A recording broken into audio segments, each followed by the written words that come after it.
خلال ما نشاهد من لقطات أرضية ملعب تبدو ممتازة في برج العرب. مباراة تأتي في ظروف متناقضة تماما، 7 مباريات للوداد دون خسارة، والأهلي يمر بظروف صعبة. الخروج من هذه الظروف يكون فقط عن طريق الفوز في المباراة. أكيد مباراة مهمة جدا للنادي الأهلي يا محمد، وده الضغط اللي الراجل حط الفريق فيه من بداية البطولة.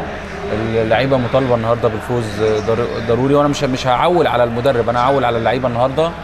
لازم يبقى فيه استفزاز، ولازم يبقى فيه رغبة واضحة للناس النهارده، للجمهور، ان المباراه دي بتاعتنا. المباراه دي مش هتخرج من فريق الوداد، مش هيخرج من مصر غير النادي الاهلي. المباراه وضع الكاميرا على مارتينيول وقبل ذلك على احمد عادل. يعني احمد عادل عليه ضغط طبعا، ووجود شريف على الخط دايما هيعمل ضغط على احمد عادل. اللي عايز يلعب في النادي الاهلي لازم يبقى يستحمل الضغط، ضغط المكسب، ضغط انه يحافظ على مكانه في الفريق، وده اللي نتمنى ان احنا نحسه من اللعيبه النهارده. المسموح فيه 10,000 متفرج، قد يكون اكثر من ذلك العدد في ملعب المباراه، ومعروف ان جماهير مغربيه كثيره ايضا رحلت لمتابعه هذه المباراه ودعم الوداد.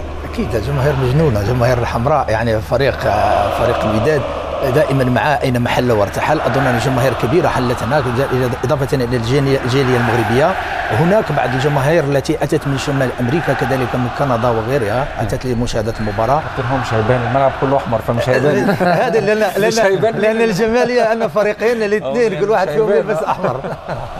شكرا لكم كابتن وائل وكابتن سعيد. نلتقي باذن الله بين شوطي المباراه. اذكركم بدقيقه الحداد التي طالب بها النادي الاهلي حزنا على رحيل طارق سليم، احد ابرز القاده في تاريخ كره القدم المصريه والاهلي المصري. مشاهده ممتعه نتمناها لكم باذن الله تعالى في هذا اللقاء الكبير بين الاهلي والوداد في برج العرب، مع هذه الاجواء الكبيره المنتظره في الاسكندريه. وتعليق للزميل محمد بركه. محمد مساء الخير، كل عام وانت بخير، وتفضل.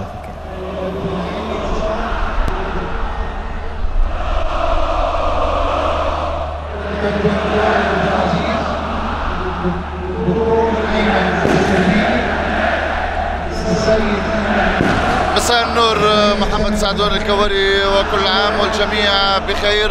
مشاهدينا الكرام، نرحب بكم من ملعب برج العرب بالاسكندريه، وقمه عربيه في اطار افريقي. الاهلي المصري يستقبل وداد كازابلانكا المغربي في اطار الجوله الثالثه من دوري ابطال افريقيا. الاهلي المصري المارد الافريقي يتطلع للتعويض اليوم من بوابه الوداد، الفريق اللي يتصدر المشهد